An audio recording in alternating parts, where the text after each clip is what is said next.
Dan yang satu lagi ini dinyatakan hilang selama 2 minggu, dan setelah 2 minggu itu ditemukan dalam kondisi yang sangat mengenaskan. Si sosok ini ternyata membalas sapaan mereka dengan cara senyum. Hai guys, selamat datang di channel aku dan terima kasih sudah klik video ini. Dan di video kali ini aku bakal ngasih tahu kalian sesuai judulnya, yaitu memberitahu kalian tentang sekolah-sekolah angker yang ada di Indonesia. Nah pasti nih guys, kalau kalian dulu pas sekolah tuh kan, pasti ada nih cerita-cerita yang kayak, ih sumpah dulu sekolah gue itu kuburan tahu, ih dulu sumpah tau gak sih sekolah gue itu bekas rumah sakit, pasti banyak kayak gitu ya gak sih? Dan ternyata mungkin aja sekolah kalian tuh bekas rumah sakit atau bekas kuburan.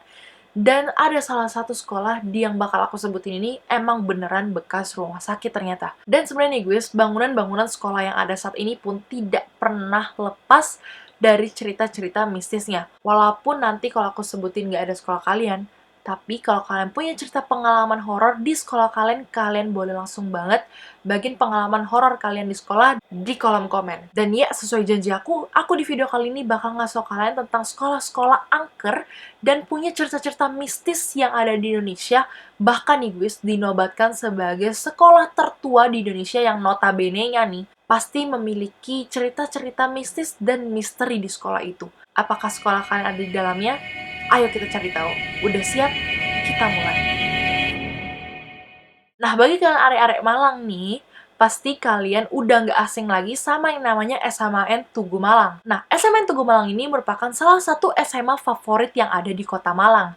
Dan bagi kalian yang belum tahu nih guys, khususnya bagi kalian yang bukan arek-arek Malang nih, SMAN Tugu Malang ini sebenarnya itu adalah sebuah komplek SMA yang dimana di dalam SMN Tugu Malang terdapat 3 SMA, SMA 1 Kota Malang, SMA 3 Kota Malang, dan SMA 4 Kota Malang. Ya, kurang lebihnya jadi SMN Tugu Malang ini seperti gabungan dari ketiga SMA ini. Dan tiga-tiga SMA ini merupakan 3 SMA favorit yang ada di Malang loh. Nah, SMN Tugu Malang ini memang ya pasti berada di Kota Malang, tepatnya berada di Jalan Sultan Agung nomor 7, Klojen, Malang, Jawa Timur. Nah, seperti yang aku bilang tadi, SMN Tugu Malang ini merupakan gabungan dari 3 SMA, SMA 1, SMA 3, dan SMA 4. Ketiga SMA ini itu sebenarnya itu berdekatan, makanya dia tuh punya satu komplek, dan komplek inilah yang dinamakan SMN Tugu Malang. Nah, gedung-gedung dari SMN Tugu Malang ini selesai dibangun pada tahun 1931, dan dirancang oleh Insinyur W. Lemay. Nah, bagi kalian yang nggak tahu nih guys, Jalan Sultan Agung itu ada di mana? Intinya tuh SMN Tugu Malang ini tuh ada di kawasan Alun-Alun Tugu, atau yang dulu namanya Alun-Alun Bundar. Yang dimana nih guys, ternyata deket banget sama pusat pemerintahan kota Malang yang baru loh. Nah, seperti yang aku bilang tadi, SMN Tugu Malang ini bisa dikatakan sebagai nama komplek gitu, dari gabungan ketiga SMA ini.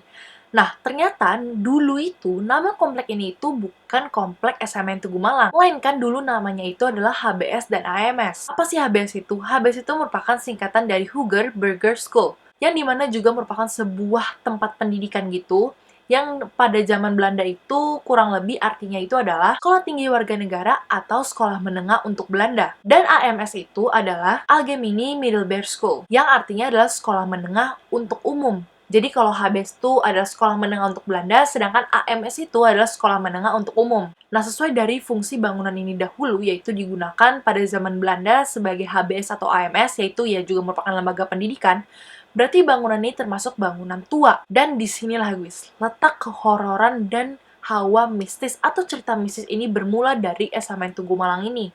Yaitu karena bangunan ini tua, of course ya, pasti ubin-ubinnya itu udah lama, udah tua. Nah, pasti warnanya udah ganti tuh kan, jadi yang warnanya tadi putih, bersih gitu, lama-lama lah kalau udah kemakan waktu, udah kemakan usia, pasti berganti warna jadi agak kekuningan gitu, atau mulai-mulai coklat gitu. Pokoknya rata-rata mulai-mulai kuning lah ya. Nah, tapi apakah kalian tahu guys, bahwa ternyata ubin-ubin di SMN Tugu Malang ini, itu ada anehnya gitu. Kenapa? Karena terdapat bercak-bercak warna merah atau kecoklatan seperti darah di ubin-ubinnya. Nah, konon nih guys, kalau ubinnya ini diganti, pasti kan ada nih rencana-rencana untuk ganti ubin deh, warnanya udah kayak gitu, bercak warna merah kecoklatannya ganti deh, ganti. Nah, konon nih guys, kalau ubinnya ini diganti dengan ubin yang baru itu akan tetap muncul bercak-bercak ini, bercak-bercak warna merah dan kecoklatan yang mirip sama darah. Jadi ya kurang lebihnya nggak bisa diganti. Nah nih Gus, ternyata orang-orang yang mencoba atau mengganti ubin ini mengalami sakit dan bahkan ada yang kesurupan ketika sedang mengganti ubinnya. Nah nih Gus, beberapa warga sekitar itu percaya bahwa kemunculan dari bercak berwarna merah atau kecoklatan seperti mirip darah ini itu karena bangunan ini dulunya itu juga sempat dijadikan tempat penyiksaan tentara pas zaman penjajahan. Jadi ya kayak kurang lebih bercak tersebut diartikan sebagai darah yang tertumpah akibat penyiksaan dari tentara-tentara saat zaman penjajahan dulu. Dan gak hanya itu nih guys, seperti aku bilang tadi, kan SMA Tugu Malang ini sebenarnya sebuah komplek yang merupakan gabungan dari 3 SMA kan. Kalau yang namanya gabungan nih, pasti ada dong titik temunya. Nah, titik temu dari ketiga SMA ini adalah di Aula Tugu yang sangat terkenal dengan cerita-cerita horor dan kesan mistisnya. Salah satu penampakan yang paling sering terlihat di Aula Tugu ini adalah penampakan dari barisan tentara-tentara Jepang tanpa kepala yang kayak malam hari itu mereka berjalan gitu loh secara sama-sama gitu, kayak satu peleton gitu. Dan karena kemunculan dari penampakan tentara Jepang tanpa kepala ini tuh mostly dilihat orang-orang itu malam hari, dan cerita dari beberapa orang pun itu ngelihatnya pas malam hari. Oleh sebab itu, siswa-siswi dari ketiga SMA ini ataupun umum dilarang untuk memasuki Aula Tugu kalau udah malam hari, bahkan sore menjelang malam. Seperti aku bilang tadi, gedung dari SMN Tugu ini merupakan gedung yang dibangun pada tahun 1931 dan termasuk gedung tua lah ya, bangunan tua gitu. Dan yang pasti juga merupakan salah satu saksi bisu perjuangan bangsa Indonesia di masa penjajahan. Nah, kalian tahu nggak sih guys, kalau misalnya lagi di masa perang, masa penjajahan dulu ini, itu banyak banget terowongan-terowongan yang emang sengaja dibikin sebagai mungkin jalur darurat gitu, jalur persembunyian, jalur lari, jalur kabur yang kayak gitu-gitu. Dan di SMN Tugu Malang ini juga ternyata masih terdapat terowongan-terowongan yang berdiri kokoh loh guys. Beberapa titik-titik terowongan yang terdapat di SMN Tugu Malang ini dulu memang digunakan sebagai jalur lari gitu, jalur kabur. Tapi sekarang itu sudah beralih fungsi, yaitu gak digunakan menjadi apa-apa gitu loh, dikosongkan dan dibiarkan saja. Dan tidak terpakai sehingga terowongan itu dijuluki sebagai terowongan hantu. Bayangin aja deh, serem banget gak sih kalian sekolah di salah satu sekolah yang kompleknya itu punya terowongan yang dulunya itu digunakan oleh orang-orang untuk melarikan diri. Nah, konon nih guys, katanya pernah ada cerita ketika ada 2 orang siswa yang memberanikan diri untuk masuk ke terowongan itu. Dan kalian tahu apa hasilnya dan kalian tahu itu apa jadinya? Hasilnya adalah kedua siswa itu berakhir tragis. Kenapa? Karena salah satu dari mereka ini berteriak sangat histeris setelah belum lama memasuki terowongan tersebut. Dan yang satu lagi ini dinyatakan hilang selama 2 minggu, dan setelah 2 minggu itu ditemukan dalam kondisi yang sangat mengenaskan. SMA Tarakanita 1 ini ternyata merupakan salah satu sekolah tertua di Indonesia loh guys.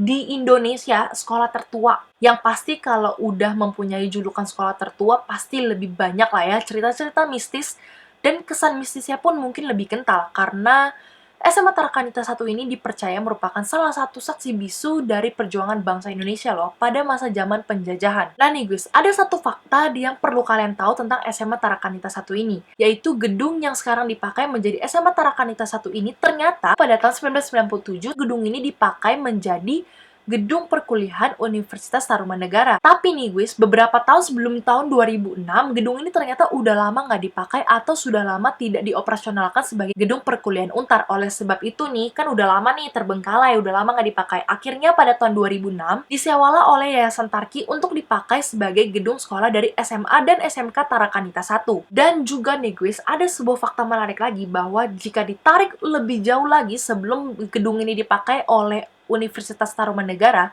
ternyata gedung ini pernah dipakai oleh JJS atau Jakarta Japan School. Dan nih guys, bagi kalian yang belum tahu, SMA Tarakanita 1 ini juga merupakan salah satu SMA di Jakarta yang khusus untuk putri. Dan lokasi dari SMA Tarakanita 1 ini itu berada tepatnya di Jalan Pulau Raya, Kebayoran Baru, Jakarta Selatan. Nah nih guys, sebenarnya gedung ini sendiri didirikan pada tahun 1962.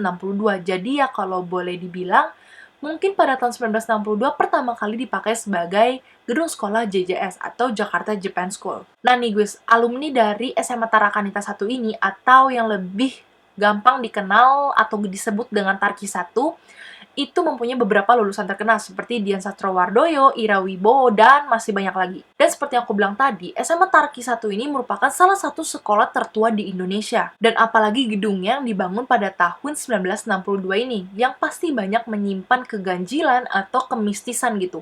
Yang salah satunya terjadi pada tahun 2010, di mana terjadi kesurupan massal yang bikin geger banyak orang, guys. Bikin geger Kayak katanya kesurupan massal pada tahun 2010 yang terjadi di SMA Tarki ini, itu bener-bener terkenal sampai bikin banyak orang geger, bahkan media-media tuh menyorot kesurupan massal yang terjadi di SMA Tarki 1 ini. Dan nih guys, ada satu penampakan hantu yang paling sering dilihat, yaitu adalah penampakan dari seorang suster. Penampakan dari hantu suster ini terlihat sering bergentayangan di sekolah, di lorong-lorong sekolah, di kelas, atau dimanapun itu. Pokoknya di sekolah lah ya, di sekitaran sekolah. Dan katanya paling sering menampakkan diri itu ke siswi ataupun staf dan guru sekolah yang masih berada di sekolah hingga malam hari. Dan kadang kan emang nih, beberapa dari mereka mungkin mengerjakan tugas atau mengerjakan pekerjaan hingga malam hari yang mungkin kekejar deadline atau gimana. Ataupun beberapa siswa-siswi yang mengikuti ekstrakurikuler yang sampai malam. Dan juga ada kejadian supranatural yang bener-bener wow banget menurut aku, yang bener-bener di luar nalar.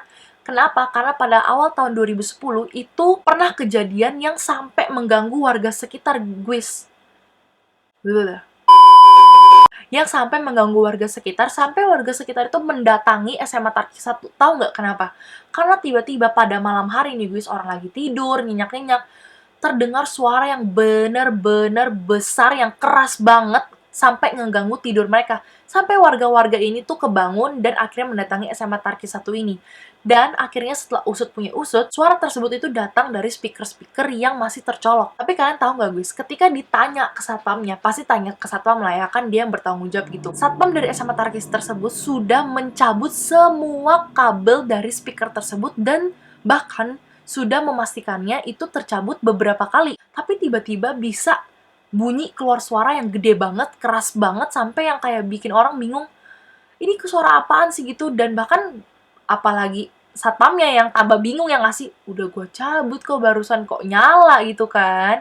Dan cerita horor yang terakhir dari SMA Tarki 1 ini adalah beberapa siswi dari SMA Tarki 1 ini tuh kerap melihat ada seorang siswi yang berjalan mundur dan menjatuhkan diri gitu, kayak lompat gitu loh. Tapi siswi ini itu menggunakan pakaian ala Jepang, pakaian lengkap ala Jepang gitu. Dan ini tuh dipercaya merupakan siswi dari JJS atau Jakarta Japan School. Yang dimana dulu tuh JJS kan juga pernah beroperasi di gedung tersebut. SMA 1 Yakobus ini merupakan salah satu SMA terkenal yang ada di Jakarta, dan tepatnya itu berada di Jalan Pegangsaan 2 nomor 12 Kelapa Gading, Jakarta Utara. Nah nih guys, ternyata Santo Yakobus ini juga merupakan salah satu sekolah di Jakarta yang memiliki bangunan sekolah cukup luas, atau bisa dibilang sangat luas, dan yang pasti juga merupakan salah satu sekolah yang menyimpan cerita mistis di dalamnya. Terutama nih guys, paling terkenal cerita di lantai 4 gedung sekolah SMA Santo Yakobus Kelapa Gading. Karena ternyata nih, lantai 4 dari SMA Santo Yakobus di Kelapa Gading ini, itu tidak pernah dimatikan lampunya. Karena tidak pernah ada alasan khusus sih. Tapi beberapa orang percaya bahwa alasan tetap dinyalakan lampu di lantai 4 itu adalah karena adanya penunggu. Dan sosok penampakan yang paling terkenal di lantai 4 ini adalah sosok penampakan berbadan tinggi, sangat besar, dan berwajah sangat menyeramkan dan menakutkan, yang katanya sering banget nih menampakkan diri di depan kelas lantai 4. Dan aku juga mau kasih tahu kalian tentang sebuah kisah nyata yang pernah dialami oleh siswa-siswi di SMA Santo Yakobus Kelapa Gading, yaitu ketika ada sekelompok siswa yang sedang mengerjakan tugas kelompok tapi sampai larut malam gitu loh, mereka belum selesai ngerjain gitu. Dan ketika sedang asik ngerjain, tiba-tiba mereka itu sekelompok loh, mereka semua ngeliat ada seseorang berbadan tinggi dan besar lewat di depan kelas mereka dan berpakaian warna pink. Nah, tapi menurut penuturan dari sekelompok siswa ini, mereka itu ngeliat kalau misalkan orang itu jalannya kayak cepet banget gitu loh.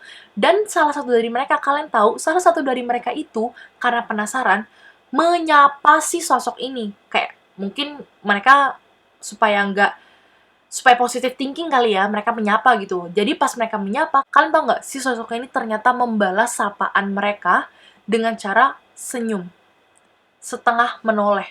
Kalian tahu nggak, setengah menoleh itu kayak yang nggak full gitu nolehnya, tapi setengah kayak gitu. Like serem banget, serem banget. Kalian disenyumin sama orang malam-malam kayak.